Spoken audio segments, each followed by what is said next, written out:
Hey YouTubers and the martial art community at large. This is Laoshi Muntu Isom, and if some of you don't know me by now, I'm a long-term practitioner here in the Atlanta area. I've been teaching Wing Chun martial art here for several decades in the Atlanta area. And the reason I'm here today is I want to talk about Wing Chun, very popular martial art as most of you know. But what I want to talk about is the different versions of Wing Chun, and sometimes it causes confusions and discussions among many people in the community. Most people know Wing Chun from Ip Man and from the movie Ip Man. Most of you guys out there have seen that. In the movie Ip Man, they show you Ip Man, how he developed his system, how he learned, his teachers, and so forth. But many of us forgot there are other styles of Wing Chun as well. For instance, there are other martial artists, other lineages in Wing Chun. There's at least 10 different lineages in Wing Chun. Okay? And just to name a few of them, I have some here.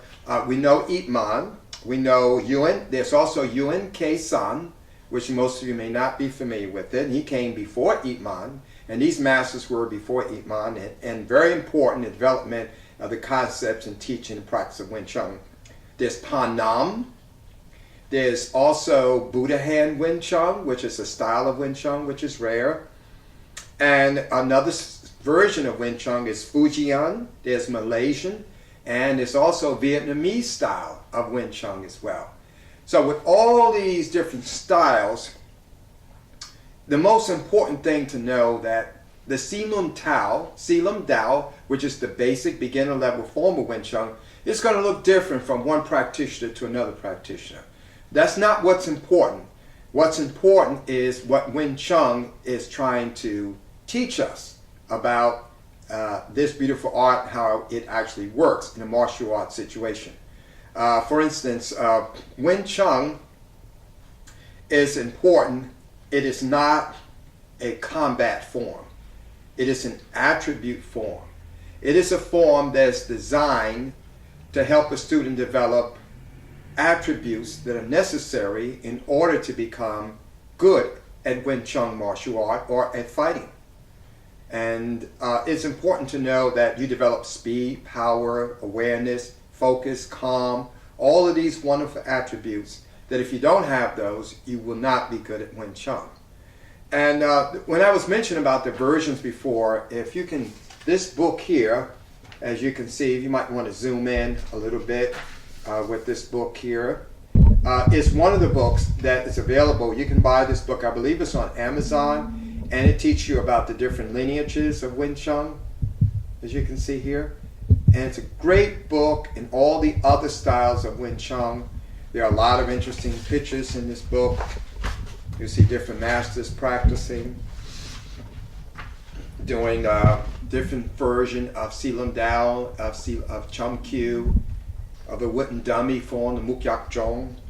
So it's a great book to have if you're going to study Wing Chun. So when you run across your fellow practitioners, if his version of Sil Lim Tao looks different than yours, it's okay. Don't panic and don't criticize them. Okay? All right, great. All right, so we're going to go ahead. I'm going to demonstrate. The important thing for this video is why should a student learn Wing Chun? Why is it important for a student to learn Wing Chun? And as I mentioned before, it's develop the attribute of the art. It's very important that they understand attributes are skills that are necessary in order to be a good fighter. So we're going to start with the first one. And we're going to go ahead and read that out. The first attribute of Wing Chun, I'm going to go ahead and start it. It's one of them is going to develop mental focus and mental calm. Okay, and the attribute is that when you're practicing Wing Chun, it's very important that you stay calm. Most martial arts, if people see a Bruce Lee, they get excited and get souped up. But that's not what's important in Sil Lim Tao, is to focus your mind and to stay calm. Okay, the second one is, we're going to get someone to read this for you. Okay, Second one, I'll just go on. The second one is going to be developing the center line theory, okay? And the center line theory is important too. So I'm going to go ahead and start with showing you what the center line theory is, okay? So when we talk about center line theory, the body's developed in symmetrically right here, and we have the center. So most of the time when we're doing a form, you can see the form is developed along the center line. So everything comes from your center. Your punches, your strikes, your defensive hands, they all come from the center. So this is one of the important things in Wing Chun called the center line theory. All right, the next concept is moment-to-moment awareness. Okay, moment-to-moment awareness is very important, which means that you don't anticipate the next move. It's just that you feel for the next move, and your awareness is from moment to moment. So many martial arts styles try to anticipate. They think about what's going to happen before and what's going to happen afterwards, but that's not what we're trying to learn. In Sil Lim Tao, we're trying to keep our mind focused. It's like a form of meditation. It's from moment to moment, just like meditation. All right, the next one. And just a side note, the literal translation is the little idea. Okay, and I should have mentioned that Sil Lim Tao, the term for those people new, it means, it's a concept form. It means the little idea form, and to teach you your basic concepts that I had mentioned earlier before. Okay.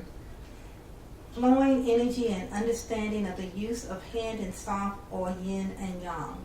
Okay, so flowing energy and use of yin and yang. Some moves when we're doing it in Sil Lim Tao, like we're doing this move here, the Fuk Hun Sao into the Wu hand.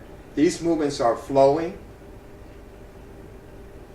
okay, and they're soft movements. When we come here, the movements Pak Sao becomes a more yang movement. Then it comes back, and when I do the Yang Chung strike, that's a yang movement. The punches are yang movement, but the Bong Sao is a yin movement. It's a soft movement. So we have a mixture of type of movements in this form, and you have to cultivate both of them. Balance between tension and relaxation, protagonist and antagonist muscles. Okay, so as you're learning about kinesiology and about the muscles and development in Wing Chun, you have to learn how to turn muscles on and off. For instance, if I tighten my bicep here, my tricep relaxes. So this is the protagonist and the antagonist. Okay? So if I tighten my tricep, my bicep muscle relax. So as you're doing Sil Lim Tao, you're going to notice, become aware of your body, how different muscles turn on and turn off, and we say it's a form of it's a balance between relaxation and tension. If your muscles relax, I can move faster. My muscles relax too much, then I don't deliver power. So I have to learn how to balance that tension, snapping my energy forward. Okay, the next concept that we need to move on to is the concept of emptying the force after contact is made. Okay, so emptying the force is a concept that once I punch, I snap it, and my arm is relaxed. So as I'm going through the form, even when I'm doing the Gum Sao training, I relax. After I execute the movement, I relax. I don't shoot my hand out there and then stay tense. I relax that energy, I release that energy, so now, and we call that emptying. So we begin to learn how to use emptying concept. The next concept is parrying movement while maintaining the focal center of the elbow. Okay, so what we mean by this is that when we're moving our hands, my elbow is the movable eye of the hurricane. It's like the eye of a hurricane. It stays fixed. So I move, as you can see, around this fulcrum as I'm doing one of the moves in the form, and then it comes back. And I'm also parrying, doing this cycle. Can move here, here, here, back up into the Fook hand. So I did a 360 movement. But elbow is most of the time in Wing Chun, you want to keep your elbow to guard your center line and prevent yourself from being attacked. And that's what we mean by maintaining the elbow structure or the elbow position anytime you attack or you move. All right, the next concept. Correct elbow placement in terms of fist and thumb distance from torso. So when you're doing the form, it's most important for beginners that you do the form and you have your fist. The elbow should be at a distance of your fist and thumb. Okay, and the Chinese term, not 100% certain, it's called Chum Kiu. Chum Kiu means when your elbow is too close to you, or when it's touching your torso, and we call that jam. You're being jammed. So when the force hits this arm, it penetrates deep into your body, and it could also knock you off balance. That's not what we want to do. If the arm is too far out and straight, then the arm can be subjected to being broken, or grabbed, or pulled off balance. And it's not protecting my torso. So as you can see, the correct distance is here, and here, here, and here, as you see in the first form. So you learn that in Sil Lim Tao as well.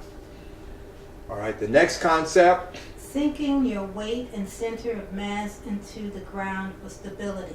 Okay, so in sinking your weight, one of the ways you sink your weight is by sinking your chest. Once I sink my chest, most people martial art, they fight with their chest out. You might see some styles like that. You might see people throwing their chest or pushing. What we try to do in Sil Lim Tao to learn the Wing Chun system is to relax our chest. We sink our chest. When I sink my chest, my weight sinks down into my hip structure. So the basic stance that we do in the Yi Chi Kim Young Ma, my knees are bowed, my knees are in, and most of you are familiar with that. It helps root my weight down into the floor. And when I have a balance, it also allows me to connect from the floor to my pelvis. I can feel that connection of weight into my shoulders, the rootedness, and so I have stability in all my movements. And that's what we mean when we say to root into the earth. Now we have different stances where we call the Hao Ma stance. We might twin Ma, I might pivot, but the root stays and it keeps my body stable. So I have a stable structure when I'm moving, however I'm moving, however I'm attacking or bong, tanj, and strike. Okay? The next concept. Relaxing your chest muscles known as a sunken chest to reduce stress, fatigue, and promote better breathing. Okay, and I just mentioned that already about the chest. Now, if you sink your chest, you can breathe better. If your chest is out, overexpanding your lungs like this creates tension and it causes the heart and stress. So when I hit something or I move, then the stress builds up in my chest. And if that stress builds up in my chest right here, I get fatigued, I get tired, my heart beats faster, and also it makes me more nervous too. So it's important to relax and to sink the chest and to relax so you can breathe better and your movements just naturally more streamlined and they flow better. Okay, the next concept. How to breathe in rhythm with your movement to enhance movement and function. Okay, so when we're doing the form, we breathe with the movement. So as we do the movement, as you can see a segment from the form, I'm doing the Tan Sao. I breathe with this motion. When I get to this point, I'm going into the Fuk. I breathe again. An inhalation. Exhalation. Exhalation here. Inhaling. And when I'm Pak Saoing, I X breathing outward. One. And sometimes I syncopate my breath. Just as so. So it's important that your breathing is coordinated with your movement because it gives you power, it gives you focus, and it gives you timing as well. Okay, the next concept. Speed, timing, and power is gradually developed over time. Okay, so as you continue to practice, you start out slow with Sil Lim Tao. We start out slow, and over time, we're developing speed and power. But we don't want to develop it very quickly. We want to take our time when we're developing it. We want to flow, through it, and we want to develop this speed by relaxing, shooting our hands out, by moving here through the motion, and coordinating with all the other traits, that attributes that we mentioned earlier. So it must be a gradual process. You can't just go for speed, sacrifice power, timing, and precision of movement. Okay, next. Isokinetic and plyometric strength. Okay, so well, the type of, using modern terms, I know the Chinese have different words for it, but the modern term we use is isokinetic strength. Wing Chun, you have to develop isokinetic training. Isokinetic training is similar to plyometrics in a lot of ways. As isokinetic training, you're trying to get your energy out there and release your energy very quickly. Weightlifters will move an object, push slowly, intense, 1 and 2, but our energy has to explode very quickly. And so there's a certain degree, as I mentioned earlier, about a certain tension and then release. So isokinetic exercises is very important for developing the type of bodies and power. You want to spend most of your time doing that. Once you get the knack of that, you can do weight training. I wouldn't go with heavy weights, but you can do some weight training, but don't sacrifice the isokinetic development of your body, because this is what actually makes Wing Chun work in a combat situation. Elongation and strengthening of tendons of hand, arms, and legs. Okay, so when we're doing this part right here in the full hand again, and we're coming back like this, all right, or we get to this part with the Chun Sil. As I do the Chun Sil, my tendons in my arm become rigid. As I'm turning down, this tendon is starting to pop out, as you can see. And then I twisting my wrist back to center, down, twisting it and bringing it in. All of those movements, even sometimes the full hand and these hands, the secondary impact on your body is that you are stretching your tendons in your arms, your wrists, your hand, your fingers. You're developing this also in your shoulders when you're doing the Bong Sao movement. The Wing Chun Sil Lim Tao form will help you develop it to a much higher extent and make you have an elastic type of power and energy that you can control. And strong tendons are stronger than muscle. The most important thing in the Chinese Kung Fu system is development of the tendons, the ligaments, and bones, and to be supported by the muscles. But the tendons are like the rubber band, or they're like bungee cords or elastic bands, and the more you stretch them, the more they can release power, the kinetic stored energy in the body. Introduction to the various specific arm movement of Fuk Sao, Bong Sao, and Tan Sao. So Sil Lim Tao, another thing is to introduce you to hand movement. The 3 C's of Wing Chun is Fuk Sao, the defensive C. Second is Tan Sao, which is like this. The third defensive C is the Bong Sao. So you begin to learn that with these 3 defensive C, you can do combinations of movements to defend yourself. Of course, you can start combining the movements. This Wu Sao is also a defensive hand. Bong, Tan, strike, such as in the Bong Lop Dao movement exercises. So it's to introduce you to the hand movements. You learn the palm strikes, the Ju Chum, the low palm strike. You begin to practice the thrusting finger movements, the Lan Sao. All these movements, the scissor gong sao, the lower scissor gong sao, the upper scissor gong sao, all these movements are in your form. These movements can be combined with other movements to create offensive and defensive moves, and can also learn to protect you in many situations without you having to memorize. You want to make these moves more ingrained, and that's why it's important to practice Sil Lim Tao for at least 6 months, at least a minimum 6 months. Well, Ip Man once said, without Sil Lim Tao, there is no Wing Chun.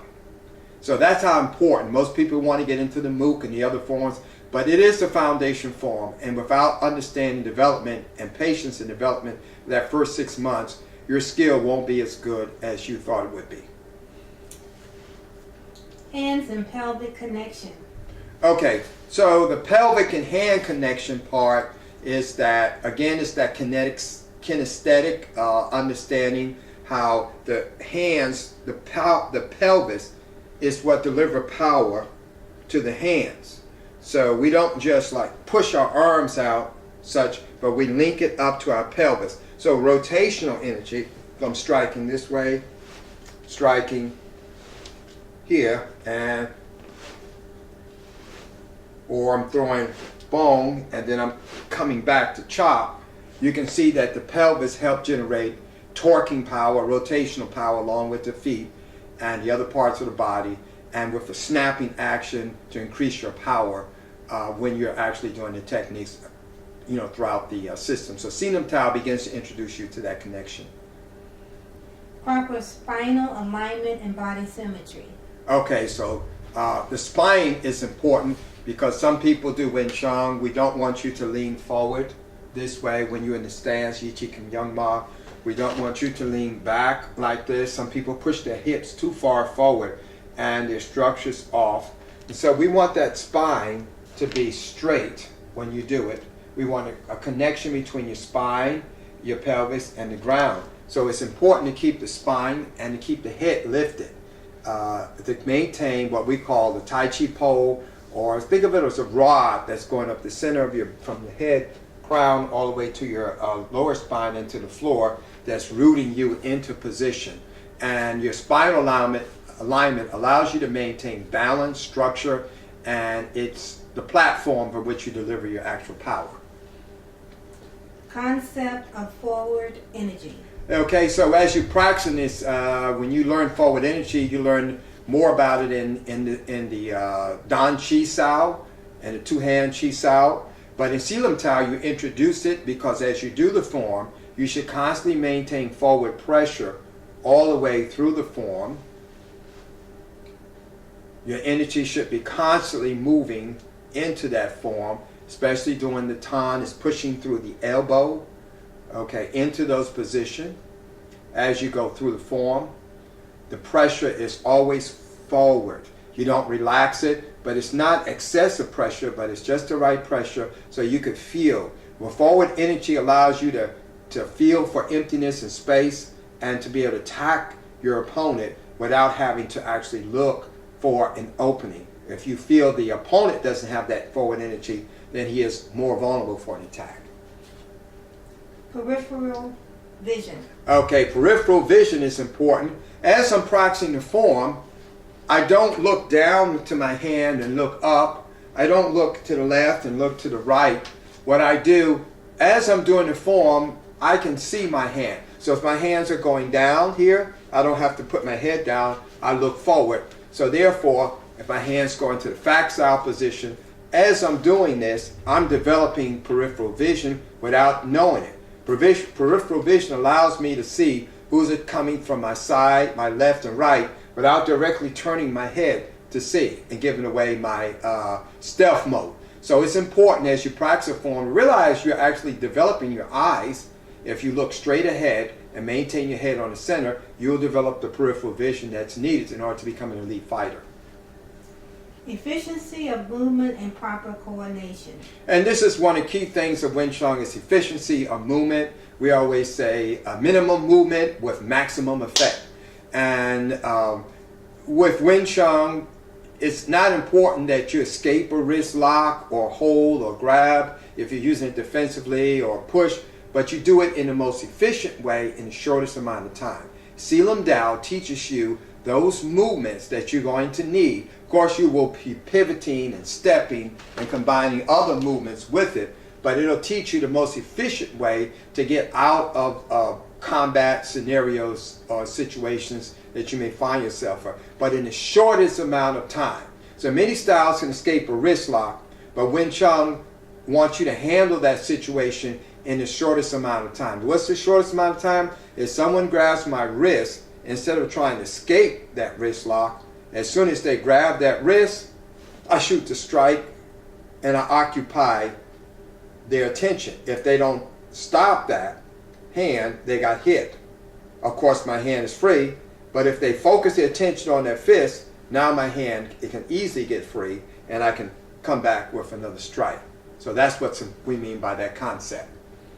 How to release power in a strike using minimum motion and maximum effort. Okay, so when we have releasing power has to do with minimum motion and produce a maximum effect on our opponent.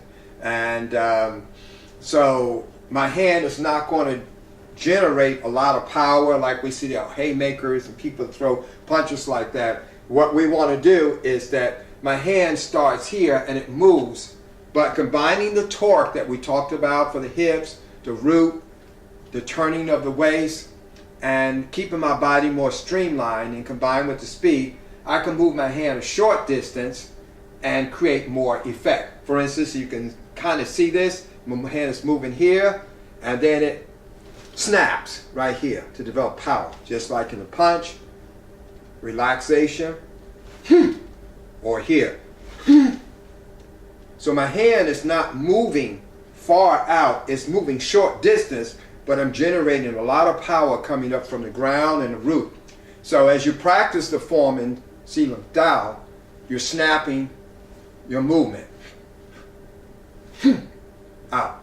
And that's the way you move very along the line of the center line axis without going outside the line, so you have efficiency, you have less movement, and your shortest distance between two straight lines between your opponent.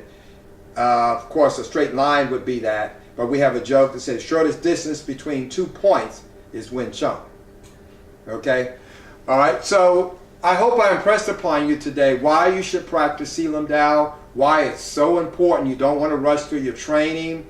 Of course, after you do Sil Lim Tao, or you're going to learn Chum Kiu and build G forms in the Muk Yak Jong, and you're going to learn Chi Sao in between. But while you're learning Sil Lim Tao, if you get halfway through the form, you can be introduced to Dan Chi Sao, which teaches you the Chi Sao, the feeling and the sticking energy. Okay, so just want to say to you, thank you for viewing my video, and for all my fellow students and martial art community, thank you for allowing me to take this time to share my understanding and practice with you. And I just want you to know, Wing Chun evolves. So as you do Sil Lim Tao, you're going to evolve. The form is not going to feel the same or look the same over time as when you first started, because your understanding will become much more deeper. Again, let's not waste time criticizing each other's version of Wing Chun. Let's look at those common points, those commonalities that exist among the entire system, and let's get the most that we can to be able to practice art. It's good for your longevity and your health, and to protect yourself if you practice it correctly. Okay? So thank you very much for joining me today. Have a good practice.